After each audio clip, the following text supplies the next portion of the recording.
Nagaa faraarri waaqayyoon ni darbaa fi dhuma hin qabne bakkaa fi haala isin keessa jirtanii fi jiraattanitti isiniif haa baay'atu. Hordoftoota aastuu Indakiyyaa YouTube akkam jirtu nagaa keessanii nuti nagaa keenya waaqayyoof kadhannee haa ta'u.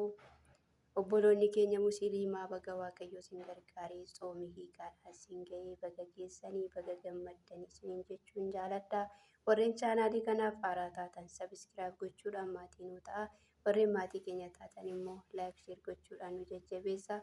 Yaada qabdan immoo koomentii jalatti nu barreessaa jennee kabajaaf jaalalaan siin gaafannaani.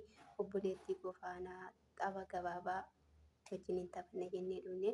Obboleettiin kee kun eenyuun maqaa ishii maaliif hin dhoofne jettaniin gaaffileetti ta'uu danda'a. Obboleettiin koo Kiyyaa jedhamti. Ani Maastuun jedhamaani.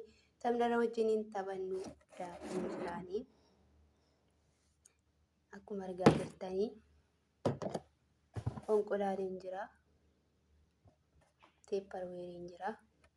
Kanaaf onqolaalii kana asirra keenyee kanarratti qadaadnee hirreefnaa jechuudha.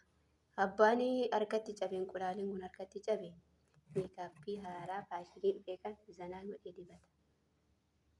Kanaaf inni immoo otoo hin cabsiin amma dhumaatti qabatee birrii fudhata. Kana dura Kiyyaatu narraa nyaatee birriidha. Yeroo taphaa viidiyoo darbe irratti taphannu har'a garuu anatu nyaata jedhee na fokkora. Haa ta'u ilaalla jammarran otoo addaan hin kutiin rurrukunnaanii teepparweeriin mayyuu urtabe jedhe.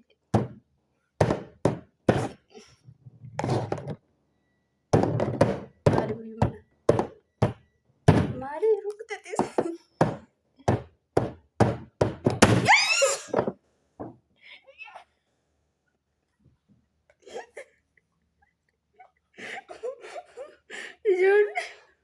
bakka kennee waan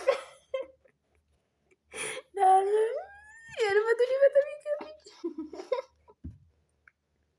Ati xiqqoo goote argatteetti. Fokkoruun koo bu'aan qabu. Ati xiqqoo rurrukutte.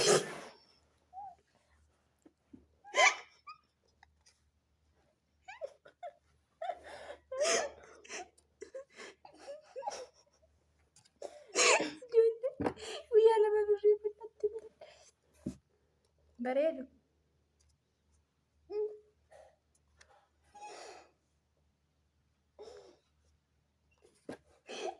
maal hojiin keetii baasu kun meekaappii sirriitti dibadheeraani.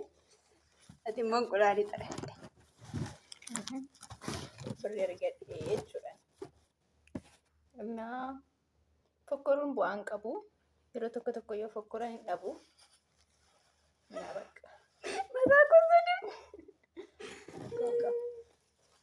Birricha addaan nu birtu. Ati kana feelladhu innis mun kana feelladhu. Naa nagaanoo ta'a waaqayyoon si wajjin haa ta'u. Oolmaa gaarii. Meekaappiin kun bareedu. Yoo isinitti tole immoo sheerii laayikii nu godhaa. Jajjabeessaan maan Oromoo nu guddisaanii. Isuma guddaatu xinnaa guddisa waan ta'eef chaanaalii kana dhiyoo kananneeni. Kanaaf nu jajjabeessaa isiniin jenna. Taphni keenya irraa kana fakkaata. Gurri koo namne mataan koo namne sanaa kootiin na dibdabaleetti.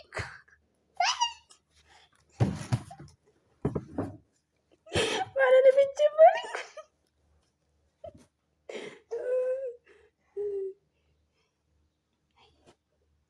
Kuna